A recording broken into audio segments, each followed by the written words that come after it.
Hello. Welcome to the first video of 2025. I thought we'd use this as an opportunity to look back on 2024 and how that went.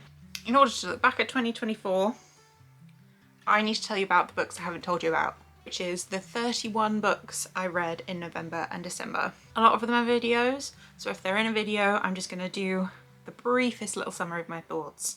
There are some here that you have no idea I read, so let's just dive into it. In November, I read 12 books. I started with a couple of little self-helpy type books. I read Don't Believe Everything You Think by Joseph Nguyen. Please forgive me. This was a really short little book, kind of about energy and where we spend our energy and what you need to do in order to create positive energy, where you get that energy from, how it flows through you, that kind of stuff. It wasn't for me. It was a little bit too kind of ethereal and spiritual for me, so I gave it a 2.5. And then the other self-helpy type book I read is called The Happy Me Project by Holly Matthews. I read this over a period of months, a really, really long time. It's a book that is broken up into really teeny tiny sections of actionable things to help improve your life. And I found it a big mix of helpful stuff and not helpful stuff. Unfortunately, because there was so much, the helpful stuff kind of got drowned out. So I ended up giving it a 3. Not my favourite read ever, but it was decent enough. And then we get into all the books I read for my Goodreads videos. So the first Goodreads video was books that I had on my TBR, and I read 5 books. I read We Used to Live Here by Marcus Clearweir, whatever. It's a horror book about a woman who lets a family inside a house that claim they used to live there, and then it gets weird. I didn't like it. I may have the most unpopular opinion on the internet, but I didn't like it. I gave it 2.75. I read Heartless Hunter by Kirsten Ciccarelli, which is a YA fantasy romance about a witch and a witch hunter, and I gave that 3.25. I read James by Percival Everett, which is a retelling of Huckleberry Finn from the point of view of Jim, and it was a great book. I originally gave it 3.75, but it's one of those books that has really stuck with me, so I definitely think this should have been upped into the 4-star range, because it's one that has really made me think about life and other people's experience of it. So I really think that that should be upped a bit to a 4-star. I read Dungeons & Drama by Christy Boyce for the YA fiction category. I gave it a 4-star, very cute little romance. And I read Somewhere Beyond the Sea by TJ Klune, which I gave a 4.5, which maybe I should lower because I haven't thought about it since, but I did really enjoy it at the time, which was for the fantasy category. If you want to hear my thoughts in depth, go watch that Goodreads Part 1 video. It should be time-stamped, so if you're only interested in one of the books, you can just watch that one. The other 5 books I read that month in November were the 5 books for Goodreads Part 2. This was books that I didn't have anything on my TBR for those categories. So I read Want by Gillian Anderson, which is a collection of feminine fantasies, which I gave 4-star. I read Here One Moment by Liane Moriarty, which is a book about a group of people on an aeroplane and a woman who predicts all their deaths. I gave 3.5. I read it for the audiobook category, and I didn't feel strongly about it. I read I Hope This Finds You Well by Natalie Sue for the fiction category, which is about a woman who suddenly gets access to everyone's personal work emails and messaging, and she uses it to try and keep her job. I gave it a 4.25. I did enjoy that one. I enjoyed that one a lot. I would recommend it. I read Sociopath, a Memoir by Patrick Gain, which I gave 4 stars. It is the memoir of the author and her journey to identify as a sociopath and what that means to her. Madness by Antonia Hilton, which I gave a 4 because I had some problems with it, but I absolutely loved it and feel like I should up it to a 5-star if I'm honest. It's about an asylum that catered to Black patients and the history of not just that asylum, but of racism and mental health over the 100 years that that asylum was open. So that's the 12 books I read in November. I'm really hoping that I've left enough room here to put them up, otherwise I'm gonna have really fucked myself. Like I said, most of them were for the Goodreads videos, so if you're interested in hearing full thoughts on any of those books, go watch the other videos. They will help you understand my feelings on them more in depth. And then in December, this was shocking to me, I read 19 books. Granted, a lot of them were very short, a lot of them were novellas. I think 6 of them, maybe 7, 8. 8 of them were novellas, which is a lot for me. I don't read novellas that often, but there were a couple of kind of series of books that I wanted to get into. I'm going to preface this. A lot of December was filmed because I did Bookmas, so a lot of the books I'm going to talk about I have a video for.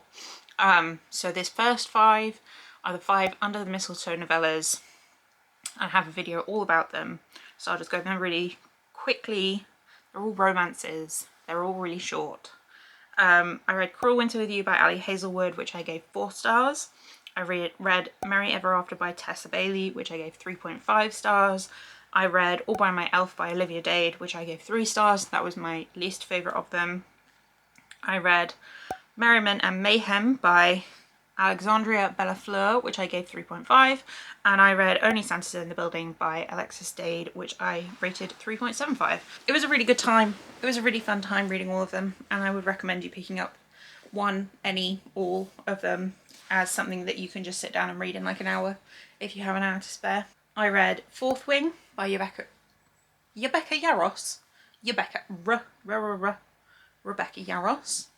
I have a full reaction video for it, but I don't actually explain the plot in that. So basically you're following Violet, who has trained all her life to be a scribe, and suddenly her mother's like, nope, you're going to be a dragon rider.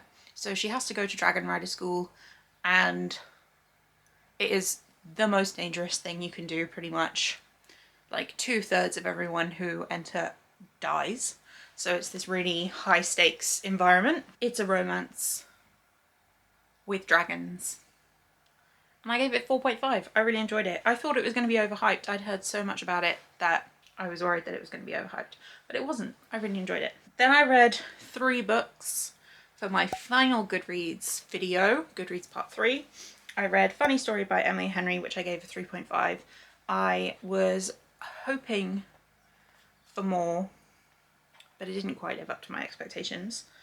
I read You Like It Darker by Stephen King, which is a collection of short stories, some of which I really liked and some of which I could not have been more bored. So I gave the whole thing 3.25 just to kind of even out the ones I really liked and the ones I didn't love. And then the biggest disappointment, I read The Ministry of Time by Kaylee Ann Bradley. I was really looking forward to reading it and I just didn't like it at all. I gave it a 2.5. Just not for me, it turned out.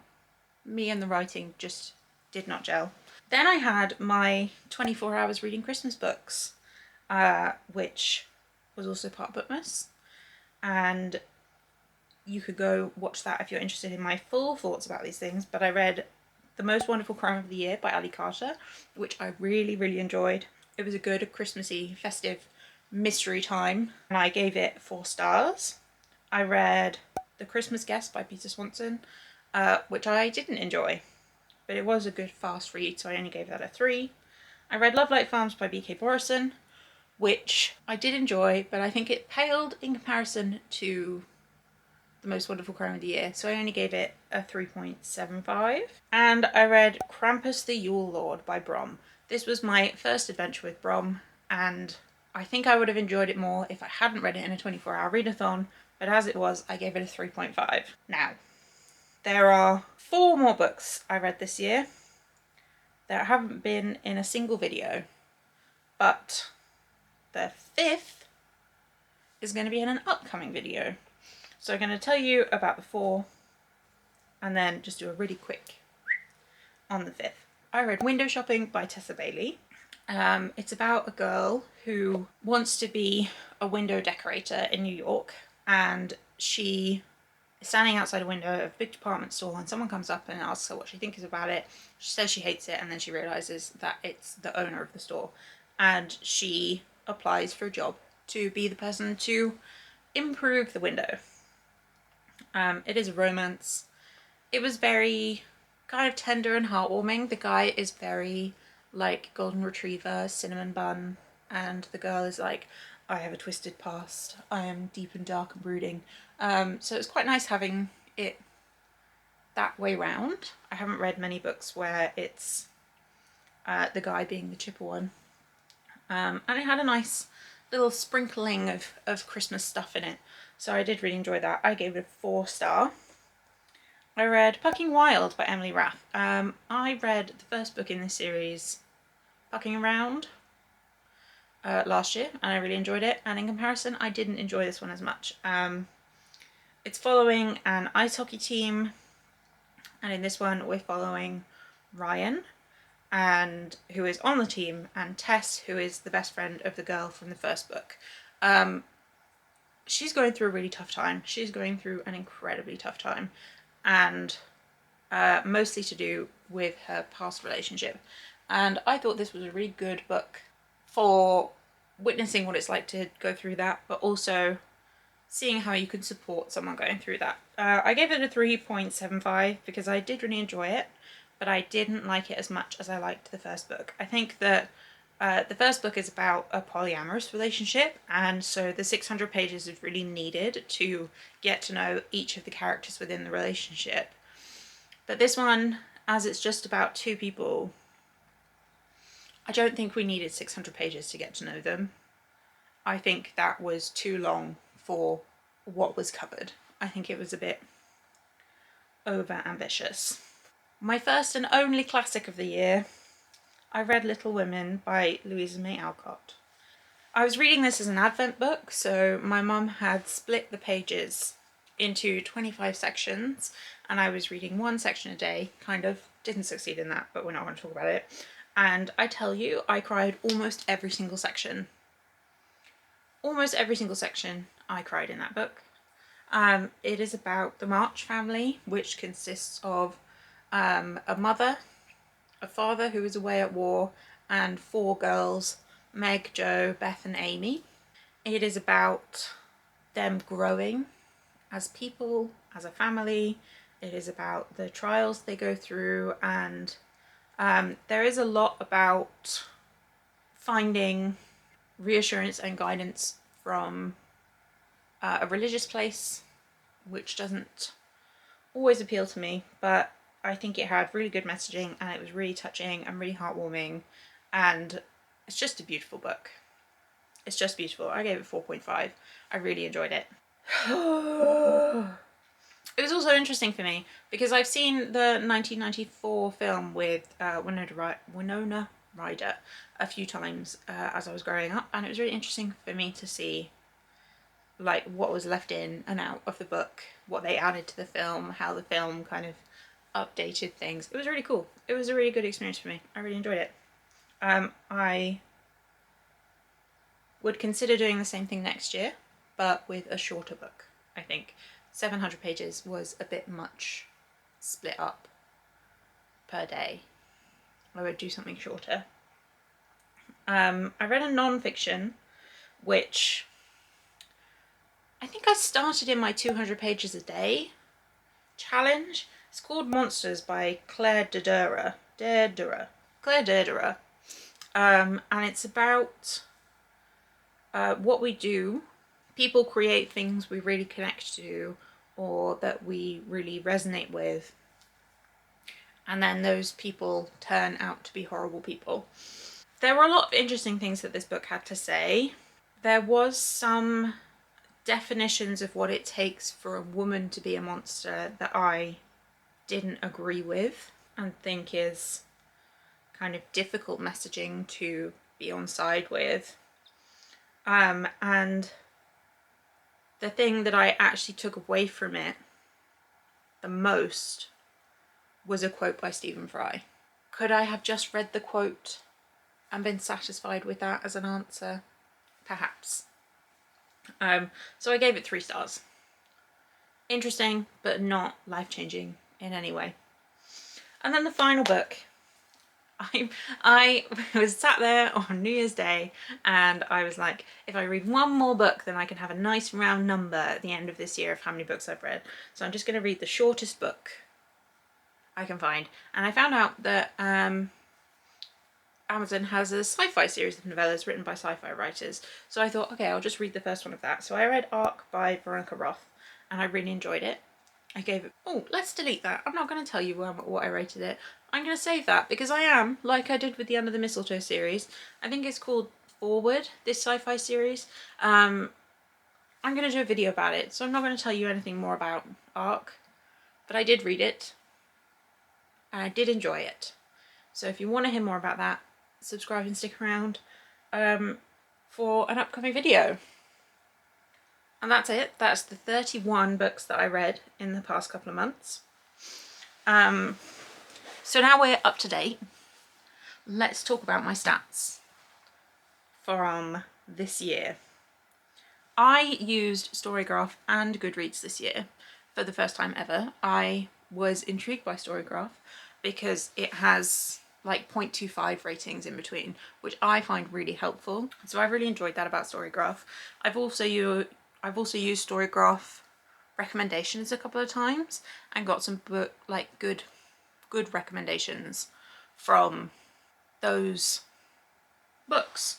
So let's just go through what Goodreads tells us. So I wanted to read 100 books and I ended up reading 135. That's why I read Arc, was because I was at 134 and I wanted it to be 135 because that feels like a good number. I don't know where I find the other data, so I'm gonna go over to Storygraph and look at my wrap up from that. So it says I read 4,855 pages. I have no concept of whether this is good or not because I didn't track my pages last year. And there's a little graph for pages and books read. So you can see, even though December was my highest number of books, it was not my highest number of pages because so many of them were so short. And you can see my slump. You can see how in February I read less books, in March I read no books, and then it took me 2 months to up my reading game again. I'm not a very consistent reader in that sometimes I read loads, sometimes I read nothing. And there's not much I can do about that. It is just life. You can see my top genres. I do think this is a little bit kind of unfair because you can be two things, right? Like you can be contemporary and romance, or fantasy and romance, or literary and romance. So romance is pretty much always going to come out on top for me, I think. And I don't think there's much I can do about that. And I also don't hate it. And then it tells me the average book length I read was 366 pages, which I think is, in my head, an average book is 350, so it is just slightly on that longer side. And it says it took me 4 days to finish each book. This is hugely skewed by the fact that it took me months to read the Happy Me Project. Most books I read in 2 or 3 days, and then the Happy Me Project took months and it just wiped. There we go. Most time spent on a book. A Happy Me Project. It took me 201 days to read that book. 201 days. That's absurd. In terms of my average rating, I think it was pretty good. 3.78 is not a bad rating. But I did only have 8 5-star reads. I had a lot. I'll show you the little graph of all my ratings. I had a lot of highly rated books. I just didn't have that many 5 stars. And that is all the stats that is on Storygraph. So that's kind of my year wrapped up. But I just thought I'd do a little teeny tiny segment of what I'm aiming to do in 2025. So my goal, again, is going to read 100 books. I don't want to overstretch myself, and I understand that reading slumps are a thing. The goal is just a nice thing to do and shouldn't be some kind of workload that I'm forcing myself to do. So I'm sticking with 100. I want to be more adventurous in my reading this year. I want to pick up things that scare me and that I wouldn't normally pick up. This I started at the end of last year. I want to have my physical and digital reads be about the same number. I want to get through my physical TBR and read digitally throughout the year, so I want to try and keep them pretty even throughout the whole time. Is there anything else I want to do? Oh, I want to review more.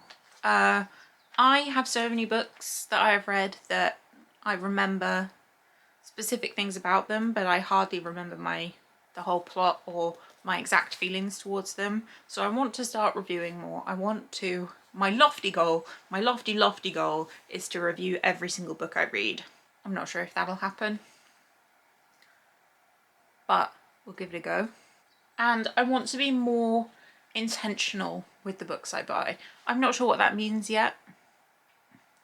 I'm going to keep developing that as a goal over the year to figure out what it is exactly I mean by that. But I do want to not keep amassing loads and loads of books with nowhere to put them. Cool, I've been talking for ages. This is going to end up being a really long video and no one wants that. So that is my November and December and 2024 in all wrapped up, and that is my initial goals for 2025. That's what we're starting with. As the year goes on, I may grow and change my goals, but for now, that is what we're going for.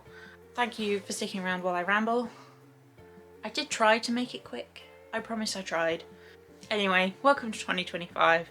I hope you spend the year with me. It's been great having you here so far. And I will see you pretty soon for a January TBR video.